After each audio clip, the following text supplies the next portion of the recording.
Hello, Apple Inc. I'm here on behalf of my own reasons to talk to you about globalization and how it has affected your company and your workers. Globalization. I'm sure that most of you know, and all of you should know what it is, but let me clarify this with everybody. Globalization is a light terminology that large corporations, such as Apple, use to cover up the underlying meaning, to utilize slightly low intelligence of third world countries by influencing them with ways to only benefit the invading corporations. In the past few years, I have seen videos of large corporations such as Nike and Starbucks finding out what condition the product factories workers are being dealt with and setting them straight. Nike has stopped buying from sweatshops that pay their workers less than the minimum wage, or from sweatshops that have underage workers. Starbucks has started to buy fair trade coffee. My question to you is, do you know where your products are coming from? What hands have been all over your products assembling them? Now get this, sirs and madams. Your iPhones are being produced at around 200 US dollars each worker gaining around $2 per iPhone made. Yet they're being sold in Hong Kong, where I live, for around 630 US dollars each. This means, by simple mathematics, that the profits gained are up to 420 US dollars a day.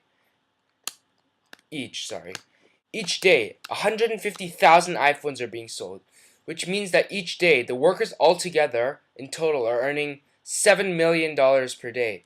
But how many workers are there? 1 million? 2 million? Well, maybe that's too little, but in all, this means that the workers are earning up to $7 a day, 7 US dollars a day, which is quite low for anyone to survive in one day. I mean, you can barely buy a McDonald's meal with that money. So whilst you're earning over 1 million US dollars per month, people who make your iPhones in China or Indonesia or India are being paid up to the same price as McDonald's meals. Now, let me entice you with what actually goes on in your factories, what the conditions are in your factories. Let me be your video, the same type of video that has shown Nike what really goes on in their factories. So, you're told that your factory workers are being treated fairly. They're provided with dormitories in or near the factory for easy accessibility to the workplace. They're even granted a free meal per day, lunch. This may seem nice, ladies and gentlemen, but what you don't realize is that up to 20 people are packed into dormitory rooms that are 10 by 10 meters, and the lunch is often, sadly, a piece of bread or some soup.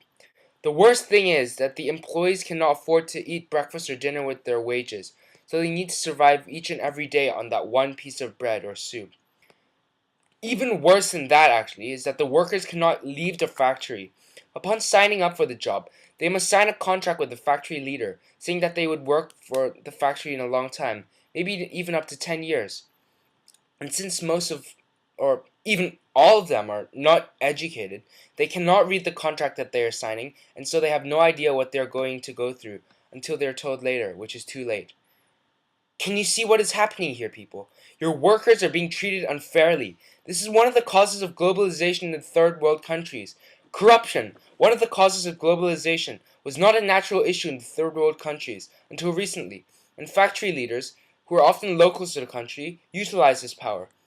You need to realize that this is immoral for members of the human race, people who should be treated as equal as you or I. So I'm asking you to find out where your factories are and what conditions they're being treated in. Not only that, if the people are being treated unfairly, I'm asking you to please change their ways. This might mean that the workers will finally be able to earn more money than is over the minimum wage. What may also happen, ladies and gentlemen, is that your salaries may be cut down by just a tiny fraction.